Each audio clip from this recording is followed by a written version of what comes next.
Hi, my name is Victoria Ramirez, and this is my Aztec Medicine and Me Photovoice project. So for this project, I was required to take a photograph that represents how the Aztec people took care of themselves.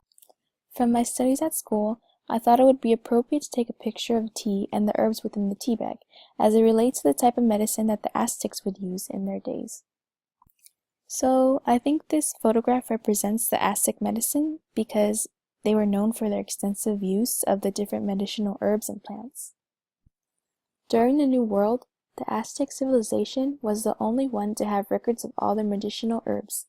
They illustrated plants through their catalogs and listed all the healing properties they had. These herbs were then made into tea for numerous health benefits. For example, according to the excerpts from To Warm the Blood, To Warm the Flesh, if a woman was having trouble delivering her baby, the midwife would often give her a tea made from the tail of an opossum. This would then induce uterine contractions, which would help her deliver the baby. After delivering the baby, the mothers were often given warm medicine, or tea, which consisted of herbs and other animal parts boiled with black peppercorn. The purpose of these teas was to help the mother recover from the hardship of labor. Another instance in which tea was important to the Aztec community was when they suffered from susto, or the fright sickness. In an article we read during class, the tea was made from orange blossom, Brazil wood, or even marijuana. However, not every herb had to be made into a tea to be resourceful. In magic and medicine, herbs were often used to fight infections, diseases, and other cardiac problems. Aztec dentists were even known to use herbs to fight inflammation in gums. Nowadays, people only rely on medicine made from chemicals in order to heal themselves. I chose this picture because back then the Aztecs only relied on things that came from the earth in order to produce their medicine.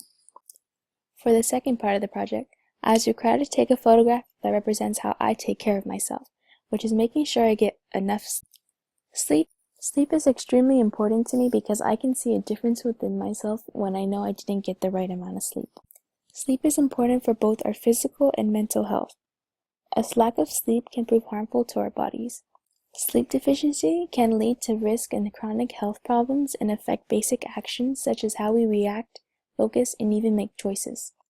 Loss of sleep has even been led to depression, suicide, and other abnormal behavior.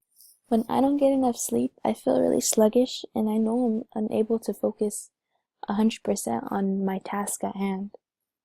It can be really stressful trying to fit time to sleep during my day, because most of the time I'm extremely busy and trying to do other tasks that I'm supposed to do. At first I had a motto that was, sleep is for the weak, but I've acknowledged the fact that sleep is not for the weak. Sleep is actually much needed. When I'm extremely tired and I know I can't focus on my work because I'm lacking sleep, I decide the best thing for me to do is take a nap. Naps have become really important to me because I'm able to rejuvenate and heighten my alertness again.